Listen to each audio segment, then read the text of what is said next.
You're listening to Rabbi Aryeh Wolbe, Director of Torch, the Torah Outreach Resource Center of Houston. This is the Jewish Inspiration Podcast.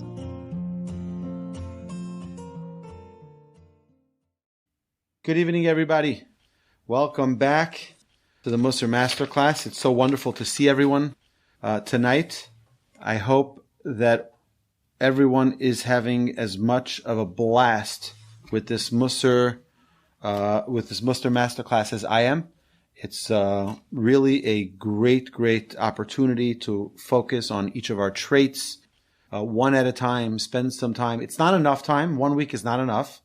So hopefully after this Masterclass, we'll start Masterclass 2, where we'll start focusing on each trait in greater depth, because to master a trait completely takes a very, very long time. And if we want to do it properly, it's not enough for just like a 1 week. You know, I mentioned this previously, that my great-grandfather worked on a single trait to reach perfection in it over 2 years.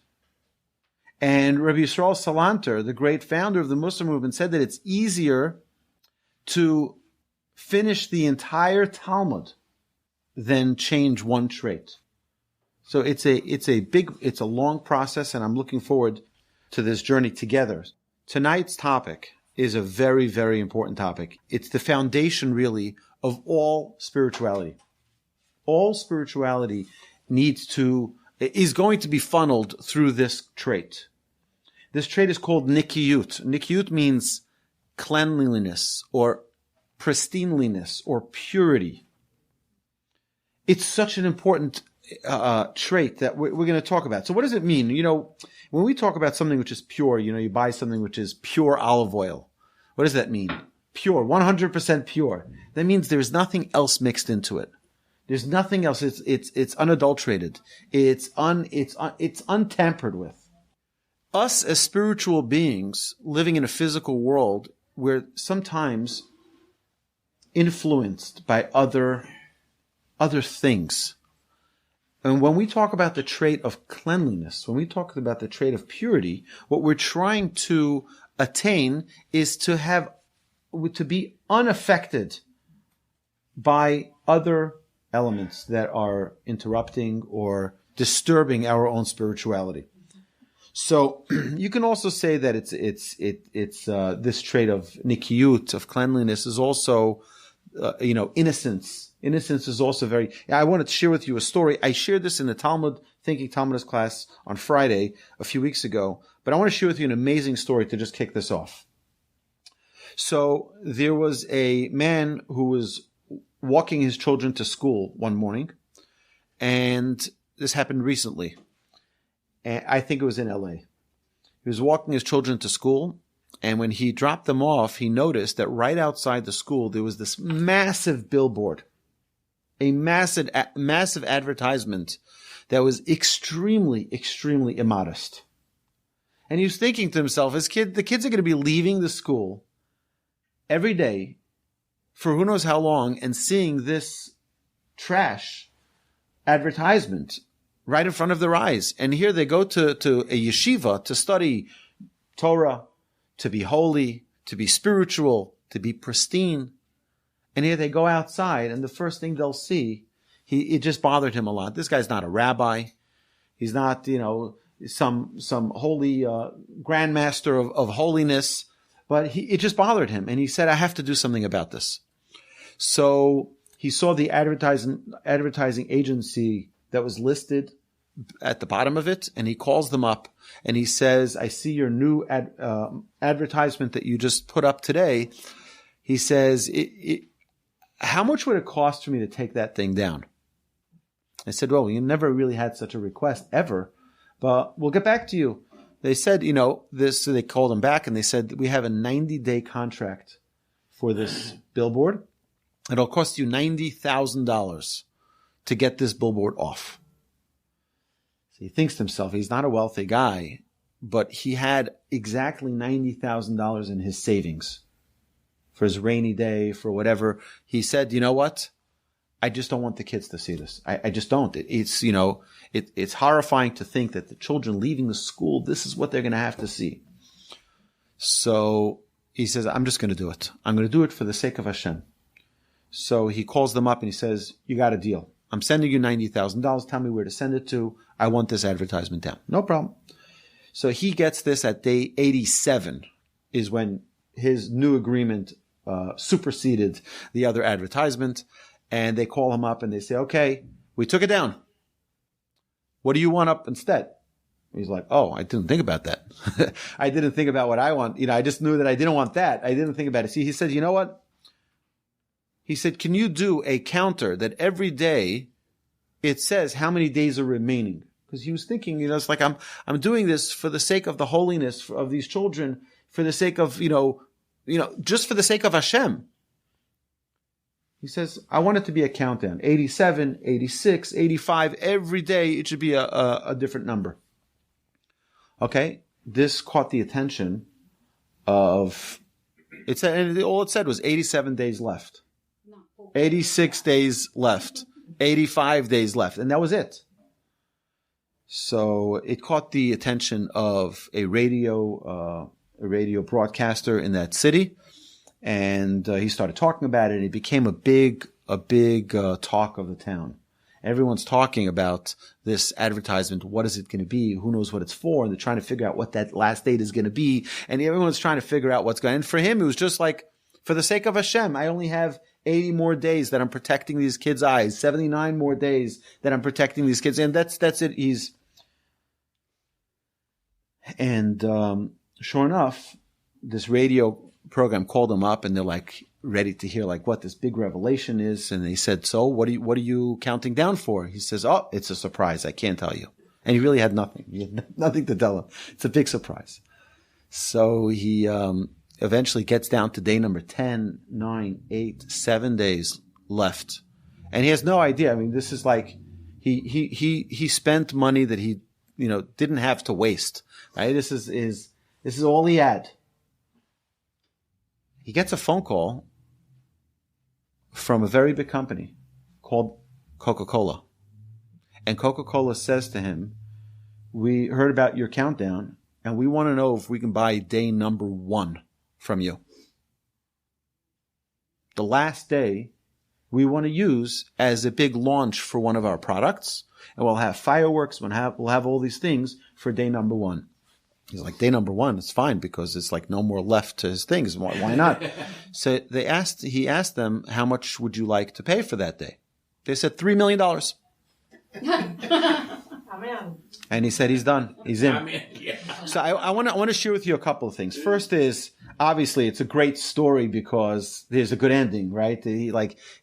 Thank God he was rewarded slightly rewarded for his work in this world, for his dedication, commitment. But do you know what what merit he gets for 90 days of purity, of cleanliness that he was able to maintain for these children, for these pure little children, that they don't need to see this junk.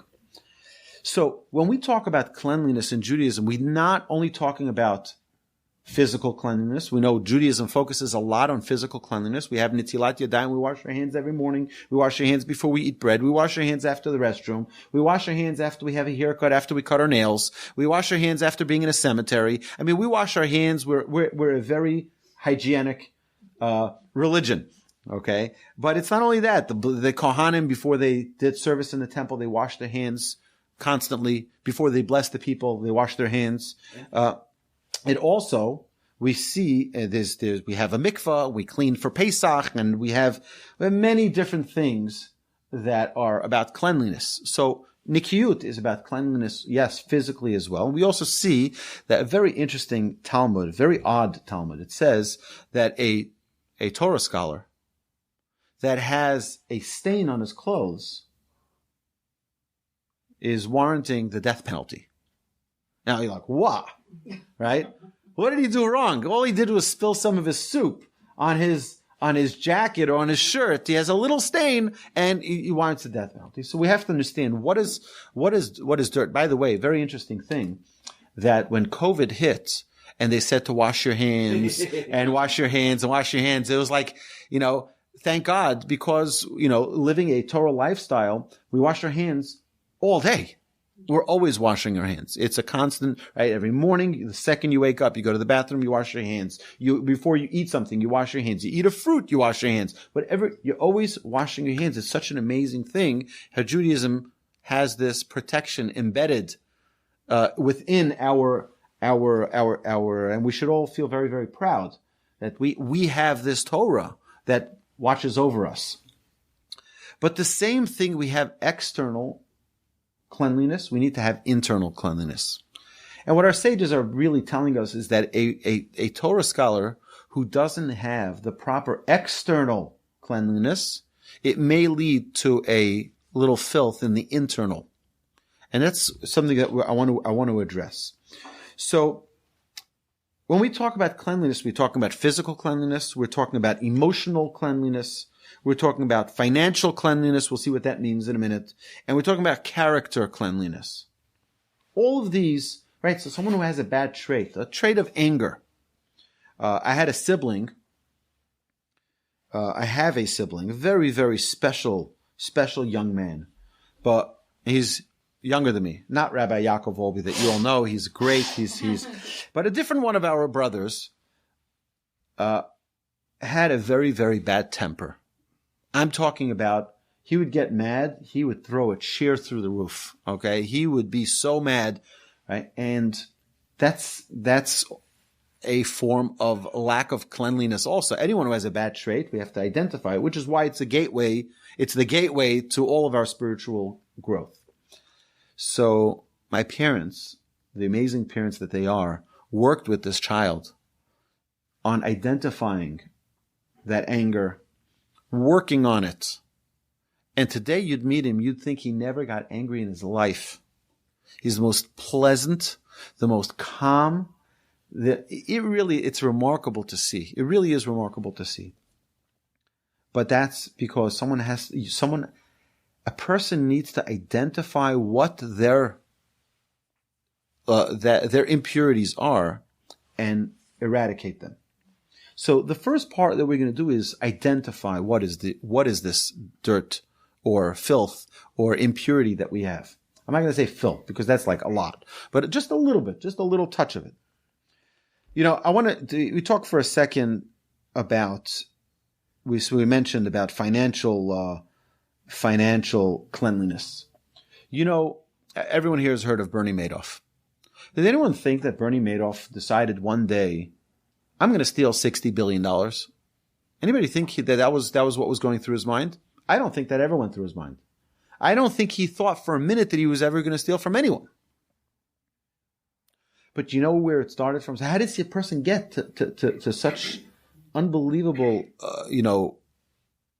wrongdoings? I bet that it started with a little bit of that lack of cleanliness. Where, I'll round off my taxes a little bit. Just $60 and then $600 and then $6,000 and then $60,000. Before you know it, it's $60 billion. It's just a little bit. Because when a person allows that dirt, it builds more dirt on top of it. And it builds more impurity on top and on top and on top till we can't even identify where that impurity started from. On the other hand, I want to share with you a story about a very, very righteous man, Reb Aaron Kotler, the head of the of the Lakewood Yeshiva, the founder of the second largest yeshiva in the world, in Lakewood, New Jersey. When they put together the yeshiva, they got their nonprofit status, and they started sending out letters to thank so they had on the envelope, the outside envelope, they had a picture of the building of the yeshiva. And when they showed the proof to the rabbi before they ran the print of all those envelopes, the rabbi looked at it and he says, "What is this?" They said, "What do you mean? That's the building of the yeshiva. You don't recognize that's the yeshiva building?" He says, "No." He says, "Those trees that you put in the front, they don't exist. They're not there." They said, "Yeah, we just put it there to make it look beautiful." He says, "But that's not true. Take it off. Take it off." Right? And he was so careful not to have 1 ounce of impurity. Not an ounce of an impurity. And I can bet you that it's because of that sensitivity to making sure that it was absolute pristine behavior in everything that went on there. That it is so successful. To be so cautious with every single stroke of a pen. It's really remarkable. We have many times that the Torah tells us about cleanliness. For example, V'haya machanecha kodosh. Your camp should be holy. What does that mean? What do you mean your camp should be holy? If you're holy, you're holy. If you're not holy, you're not holy. Well, you have to limit yourself from exposure. You have to limit yourself from influence. We've said this many times over the years, that you are the gateway of your environment. If you allow yourself to be influenced by your environment, you're the gatekeeper. If, we all know there are certain things that, movies today, they're rated. They have ratings. They have a rating for children, for 13-year-olds, for 17-year-olds, right? The truth is that there shouldn't be any ratings. Because is an adult less susceptible to impurity than a child is? Our spiritual sensitivity shouldn't be any less than a child's. If it's something which is inappropriate, it should be inappropriate for anyone. If it's something which is appropriate, it should be appropriate for everyone. But the problem is that we say to us, it's okay. If you're over a certain age, it's okay. Right? If it's not, right? I'll give you an example. Violence. Violence doesn't do good for anyone.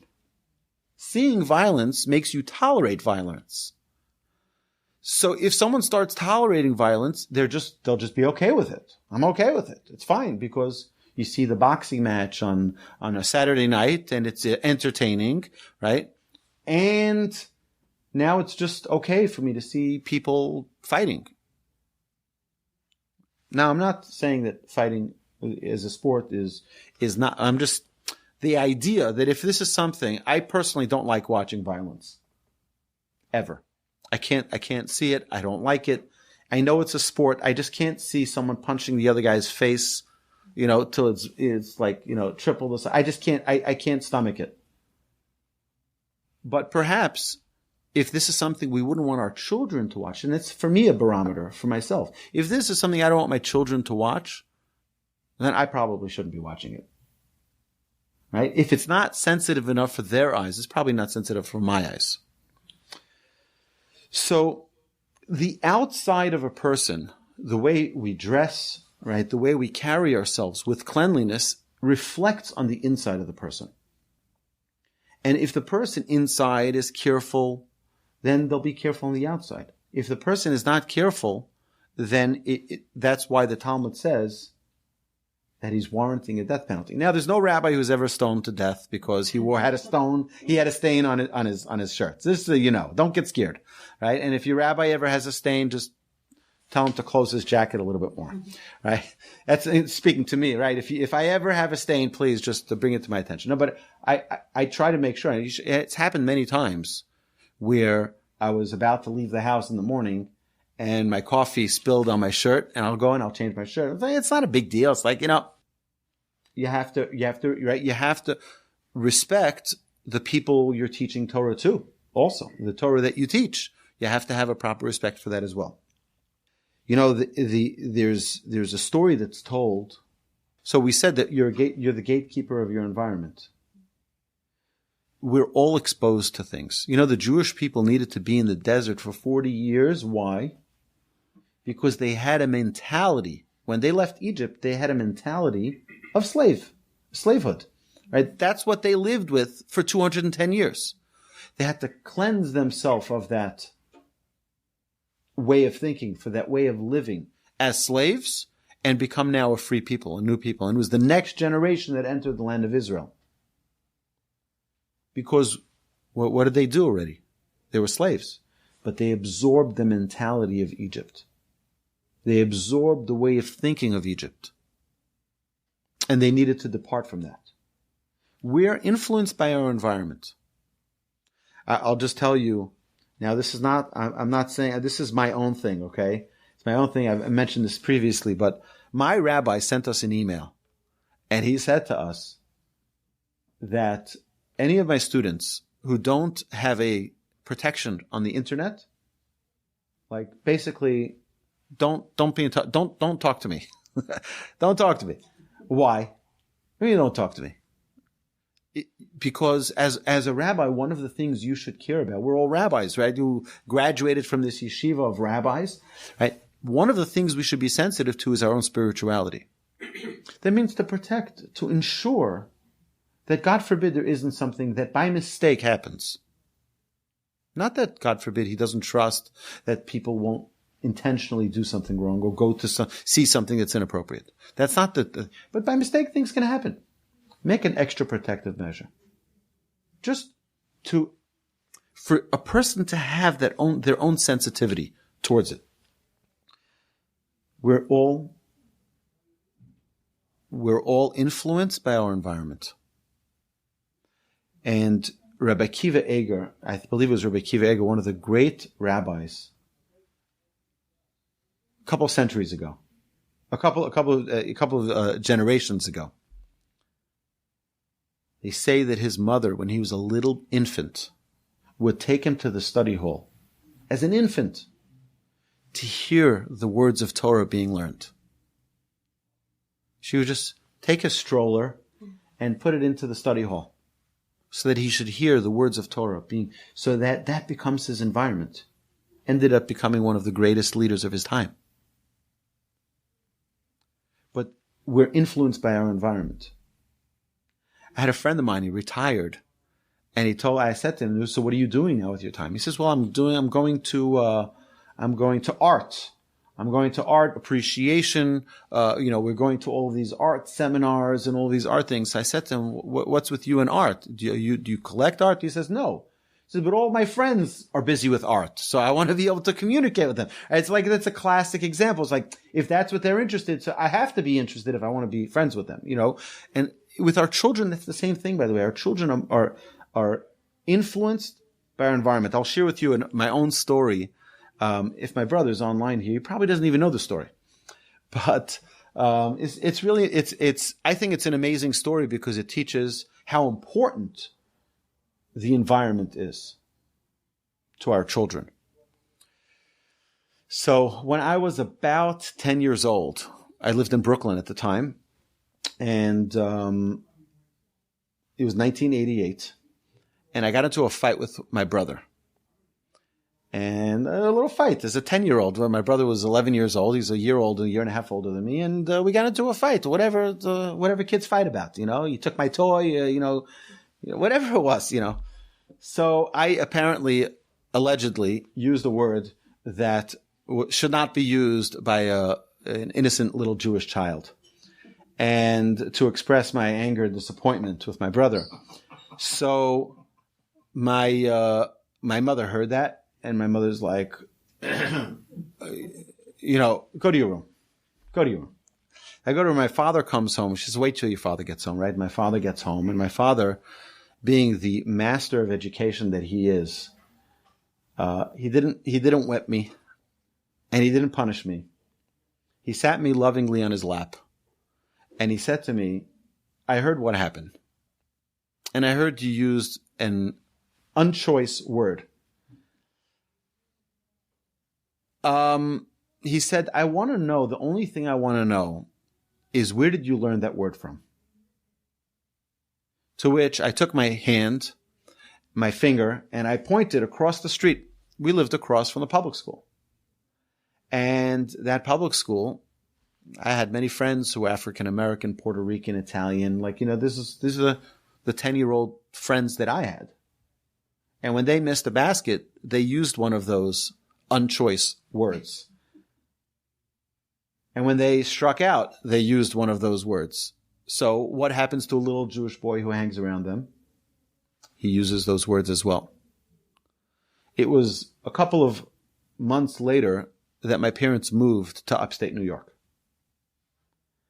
And my grandfather, upon repeating the story to me, many years. He didn't know that it was actually me, I think. I don't think he would have told me this. But my grandfather said, that's a good educator. Is it the kid's fault that he was put in an environment that's the way they speak? It's not the kid's fault. He gets influenced by his environment. We all get influenced by our environment. If the environment isn't good, you got to take him to a different environment. You got to take him to an environment where he's not going to be influenced negatively. That's the same with everything that we have around us. If television isn't a good influence for our child, perhaps that's not a right thing to do. If a certain movie or a certain book is not a good influence on our child, perhaps that's, and I think it's important. It's incumbent upon the parents to be cognizant of the influences that are around our children and around ourselves. So we may know something is wrong, but when we're tempted, we may not withstand that challenge to overcome our desires because we may lack that purity, that pristineness. So if a person is accustomed to certain things, we can suddenly fall into a trap of that lack of cleanliness spiritually because we've become desensitized to it. And it's become a norm for us. It says, Niki chapayim uvar levav. We should be clean. We should clean our, you look at your palm, right? It should be clean. That's the way our way of living should be. We should live that we say we're clean. We don't get into a situation which could be sticky, which could have a negative impact. You see, an example of this was Abraham. Abraham, when he purchased the field to bury his wife Sarah, he used the trait of cleanliness. Right? They said, oh, you can have it as a gift. He says, no, I want to pay for it. Why do you want to pay for it? Because he doesn't want there to be any confusion. He doesn't want there to be any source of conflict. He doesn't want there to be anything which could be confusing. So then they give him this exorbitant price and he pays for it. He doesn't negotiate even. You think a nice Jewish guy, he'd negotiate 400, 300, okay, 350. It's like you'd have some negotiation. No negotiation. He said 400 gold coins. Why? He wants it to be glatt kosher, perfect. Without any questions, without any doubts. That's called cleanliness. The halacha says a very amazing thing. The halacha says that if someone is the gabbai, you know what the gabbai is? The person who collects the charity in the synagogue. So in every synagogue, you have that one designated guy. He goes around with the pushka. He goes around with the charity box, and he gives everybody the opportunity to give charity, and they give charity usually goes to the congregation. And sometimes that charity is used to give money to the poor people. Sometimes that charity is used to other causes that are needed in the community. But usually that person who collects the money holds on to it and he distributes it appropriately. So the Talmud says that that individual should be very, very careful to keep his personal money completely separate from the charity money. Completely separate. Why? Because someone's going to meet you in the marketplace and someone's going to say, oh, can I borrow money? You just pull out, the dollars that you just collected from charity and it could get all confused. You need to be clean. You need to make sure. I want to share with you an amazing story. My grandfather of blessed memory during the Holocaust was in a neutral country of Sweden. And he was he was getting money from Jews in the United States to save cities and villages of Jews. And they would pay the authorities to release these Jewish people and get them out. They would go to England, go to the United States to get all these visas to get out. They needed to do whatever bribes to save lives from going to the death camps. So my grandfather at that time was dealing with abject poverty himself for 9 years. Poverty like you can't imagine. They didn't have food to eat. And yet he was getting these wires of money in the tens, if not hundreds of thousands of dollars. And after the war, he gave over a note to one of the great rabbis in New York who was transferring that money to him that had an accounting for every penny that he received. Didn't keep a penny for himself. And I'm sure it would be easy and probably convenient for him to say, you know what, it's like I'm doing a service, they should pay me a fee or something. No. Not a penny. And he'll be able to excuse it. He'll be able to say, you know, he has a rationale for it. Not a penny. Every single dime that he received was transferred, and he had it exactly by the date, the exact recipient, exactly to the penny. Cleanliness, pristineness. So we talked about physical cleanliness. A person has to ensure that they keep themselves physically clean. We see in Judaism, it's very hard. It's very hard to be dirty. You have to clean yourself. In fact, there's a special commandment, right? A special mitzvah to prepare oneself for Shabbos by taking a hot shower, right? You may not be able to have a hot shower every day of the week, right? I know there's someone here from Duluth, Minnesota, right? Right? It's freezing cold. I'm sure you're not always able to have hot water, or you have to wait a half hour till it gets hot, right?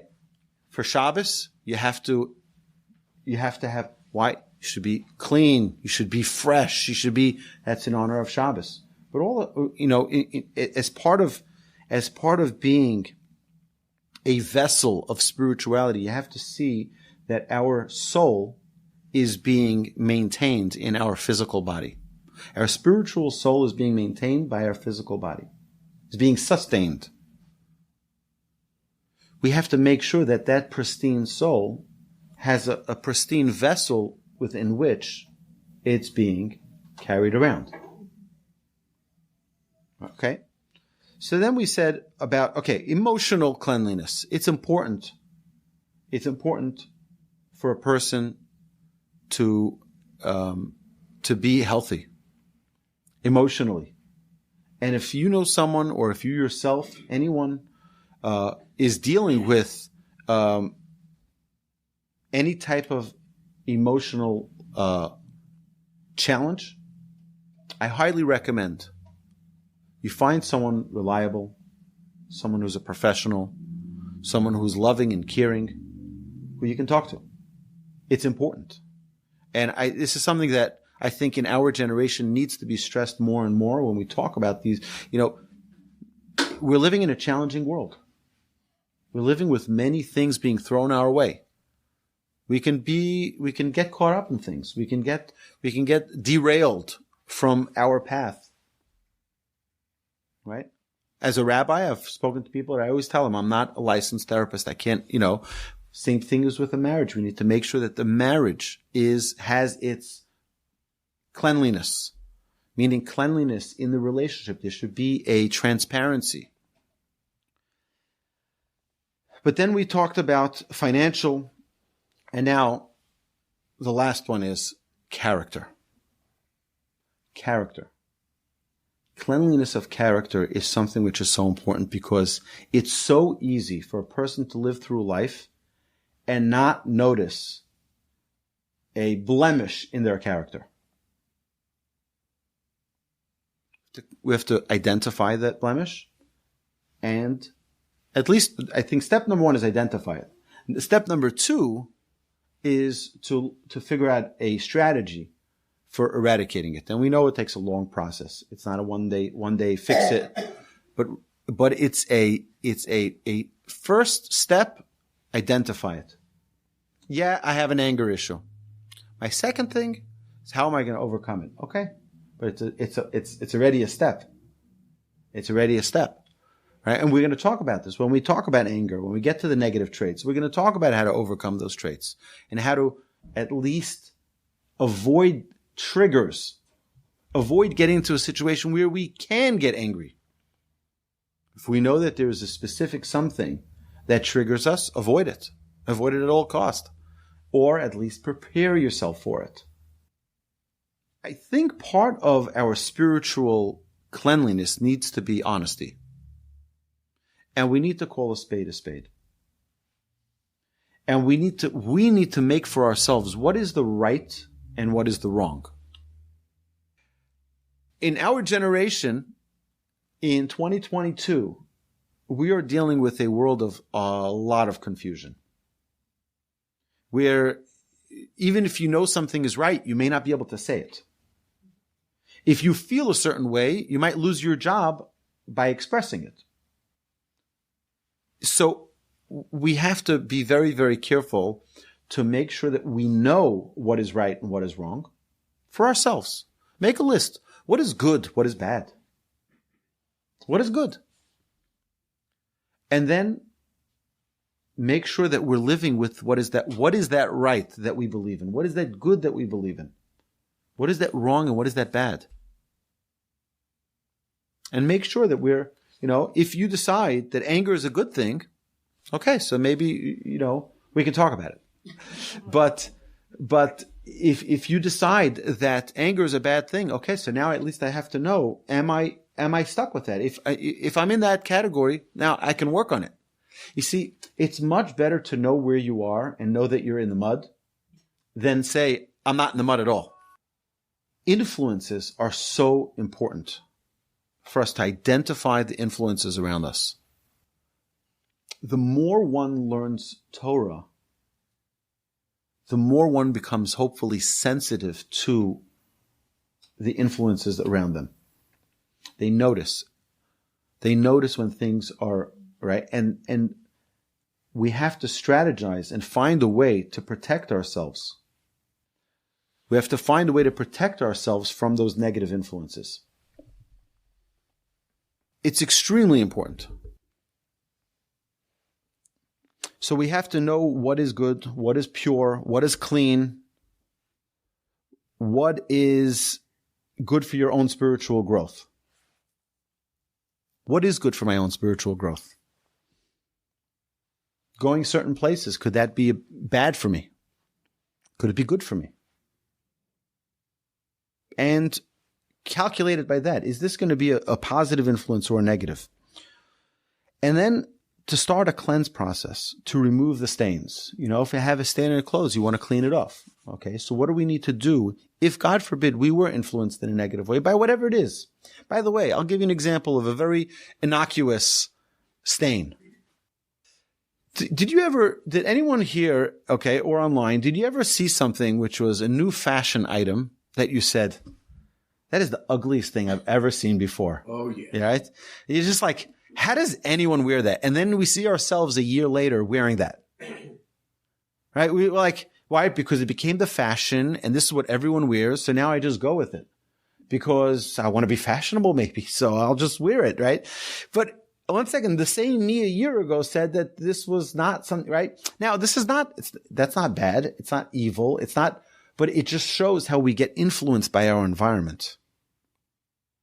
We get influenced by our environment. And because our entire environment and everyone does it, so that means I should do it. Well, if it's against your core values and or the values of the Torah or the values that we learn in our Mussar study, so someone says to be angry, does that mean that I should be angry because everyone does it?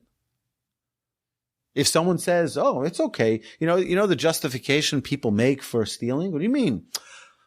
That money would have just been sitting in the bank and I just made use of it. It's like, it's a mitzvah almost, right? No, don't convince yourself that it's, that the bad is good. And people can do this. I have to be careful because there's a lawyer in the room. I'm afraid of him, right? So we have to, you got two lawyers. Yeah. So, but we have to realize what is good and what is bad and at least come to clear terms of what is a good influence, what is a bad influence, and find ways, if we see that there is a bad influence in our lives, how do we cleanse ourselves from it? Careful about the small things, right? Not paying taxes that we're required to pay is theft like any other theft. Would you walk into someone's house and steal their glassware? a silver knife and just put in your pocket? No, of course not. So why would we cheat? God forbid, right? Even if it's just $1, it's the same. It could potentially be, a gateway to a whole career of that. We have to be very careful. Cleanliness means spiritual sensitivity. That's my definition for it. Cleanliness doesn't mean that I completely, it means to become sensitive to it, spiritually sensitive to influences. Okay? And I know you're going to have questions, and I want the questions because it's important. We have to make sure that it says like this. It says, the Talmud says that the majority of sin is theft. The majority of sin is theft. The fewest are adultery. And everyone commits lashon hara. Everyone speaks slander. But I don't consider myself to be someone who speaks slander. But the Talmud says, yeah, if you think about it, it might be something that you right? And it's something to realize with sensitivity. We learn, 1 second, maybe I shouldn't have spoken. Maybe I shouldn't have said that. Maybe I shouldn't have opened my mouth. Maybe I was just, I just wanted that recognition. That's why I said it. I said it so that all my friends will laugh on someone else's account. Maybe I wasn't proper in my conduct. That's where we want to be careful.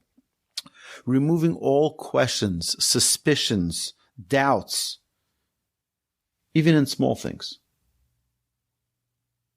So if you're going to do something which could be seen as being something which someone can translate as being inappropriate, you need to take extra precaution to ensure that we stay away from that.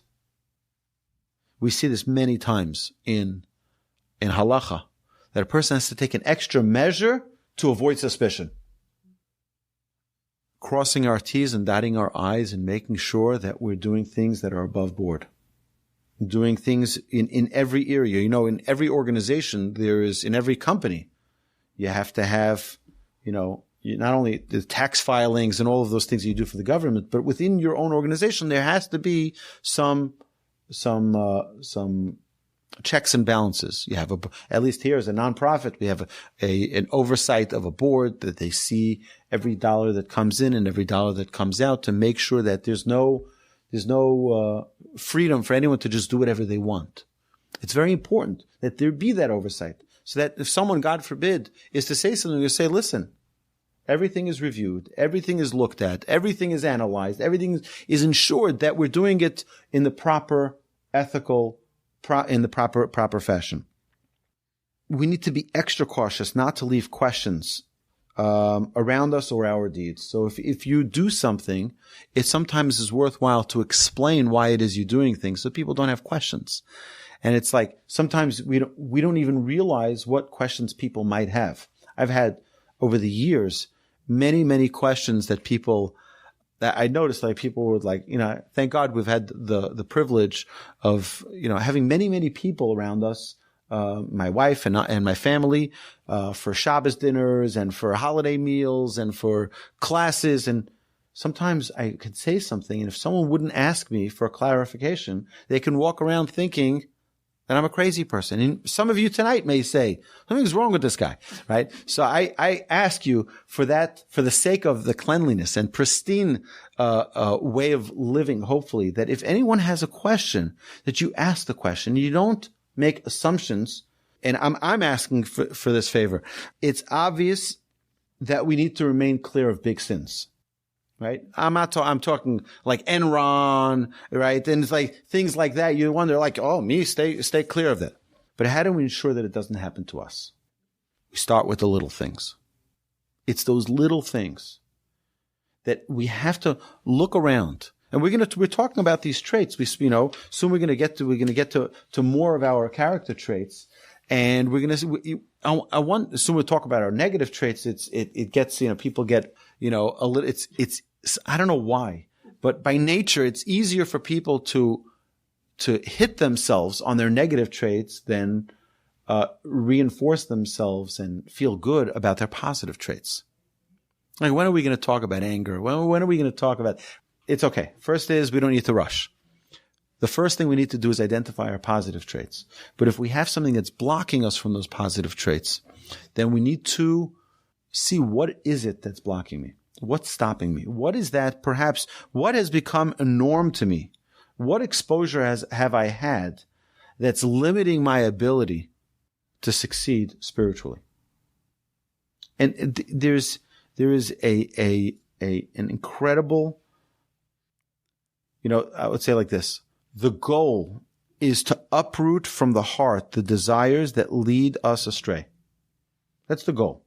We have all desires, temptations, things that lead us astray, so that they can no longer have any power over us. If we're able to identify what are those things that are limiting us, they have control over us. And that could, by the way, be, again, even something like sports. Sports is great. It's a great outlet. I love sports. I love playing sports. I love watching sports. But if sports is something where somebody can't function without it, I gotta watch this game. And anyone who interrupts me from watching this game, we've all seen those people, like they get so mad and they get so worked up because their team lost, or they smash their TV because their team lost the soccer match or whatever it is. That's a problem. That's a big problem. It means it takes over their life. It takes over. This is a very delicate trait. It's a delicate trait for us to realize what are the pitfalls from keeping me a happy person all day, every day. And what are the things that are perhaps blocking me from my own spiritual growth? It's a very, very big topic, and I'm sure there are many questions out there which I'd love to address. So we'll open it now for questions. If there's any questions here in the room live or online, you can unmute your microphones, and I want to hear your questions. So again, that could be any type of influence. Right? Today we're living in a world where we have influencers. Right? These influencers, are those the influences we want?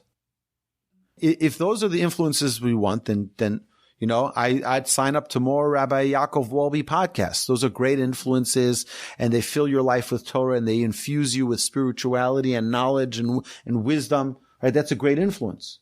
If a person is listening to something, going places, watching things that are a negative influence, the best thing to do is to distance yourself from it. That's the first thing. But you need to identify, what is it? If we don't even stop to think, and that's the problem with most of the world, nobody wants to stop and think. Nobody wants to even look and calculate whether or not something is or isn't a good influence or any influence. They don't want to think about it. Leave me alone. I'm happy with my life or miserable with my life, but I'm content with it, and leave me alone. And that's really the goal of this trait, is to stop and say, okay, 1 second. Is this a good thing or a bad thing? Is this a positive or a negative? And if it's a negative, if it even has a little bit of negativity, how do I remove that little bit of negativity? Okay, so yeah, definitely there's a lot to talk about. I think it would be best if we address it when we talk about anger. If it's something that's urgent to be discussed, I'll be happy to talk to you offline about it. The general idea is we have to identify what triggers it and what triggers the anger. And once you're able to identify that, you can do one of two things. You learn how to prepare for it so that you can react differently. So, for example, if someone says something to you that triggers you, everyone has something that annoys them. But imagine if I were to say a word, any word that triggers you and gets you angry. So, for example, okay, my little baby daughter got annoyed that her older sister was teasing her and saying the word scrumptious. And every time, I don't know why, she says, "You're scrumptious," and she would yell, and she would have this reaction of like you're demeaning me and you're insulting me. And it was funny to see it, but it was a trigger. So what I would do with that child, if that kept on happening, is I would teach her to react differently to that word. I would say, look, take her out of the situation where it's impulsive and she just reacts, and expose her to that word in a way till it becomes almost desensitized from it and it doesn't bother her. because she's practiced. So, for example, if I had this once with one of my children where they were getting bullied in school. One of the kids was calling them, I don't remember what it was, but let's say they said to them, hey, shorty, right? And they'd get, and they'd get very defensive, and it can get them angry or whatever. So I would say, okay, this is what they said. I said, but are you a shorty? Right? Even if they are, which they weren't, but let's say they were. I said, let me say it to you, and you'll see that my words don't necessarily have any impact on you. Because look, I can say it 100 times, and it's not going to bother you. Okay?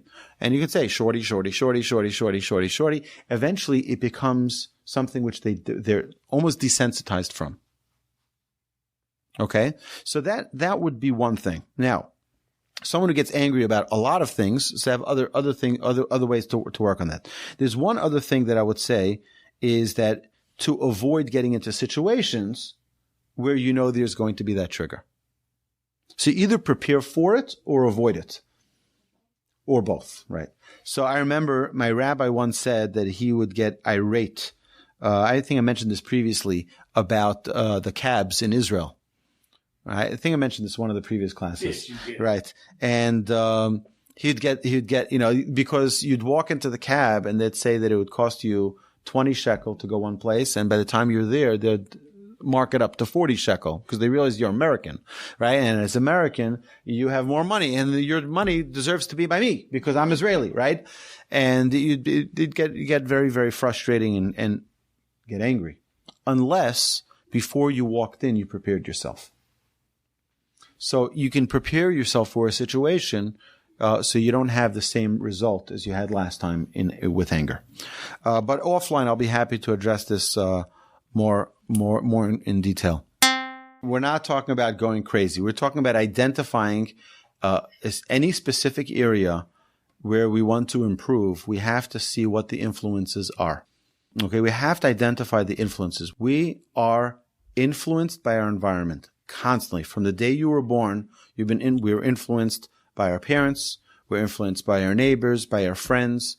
And what we need to just examine is whether or not those influences are the good influences we want to keep or the bad influences that we want to eradicate. That's the job of this trait right now, is just to identify. And then when we find something that we want to maintain, great. Or something that we want to remove, so is there something I can do right now to distance myself from those negative influences? That's what we're saying. We're not saying that now we have to start examining every single. Eventually, maybe that would be a good idea. But right now, it's just one small step. You have your worksheets in front of you. It's a good idea this week to just mark the areas in life that you feel are a positive influence and things that perhaps could be a negative influence, and also things that you feel in your own day-to-day life, things that you may be doing that you would like to have them removed from your life.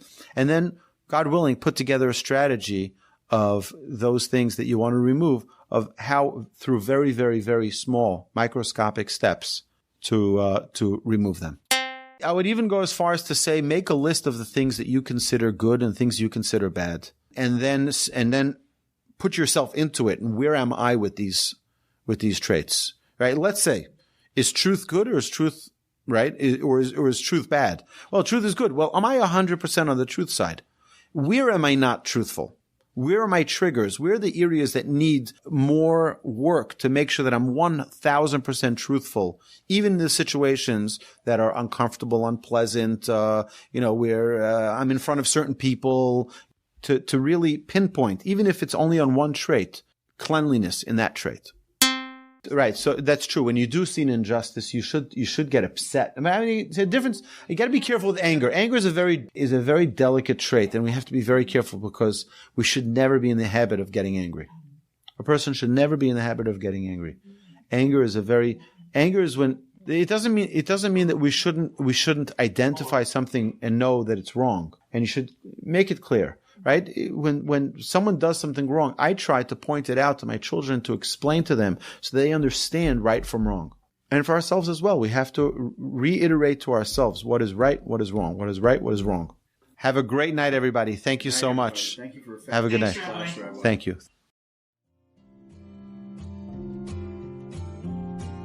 You've been listening to the Jewish Inspiration Podcast, a Torch production. Become a supporter at torchweb.org because your assistance enables more Torah learning around the globe.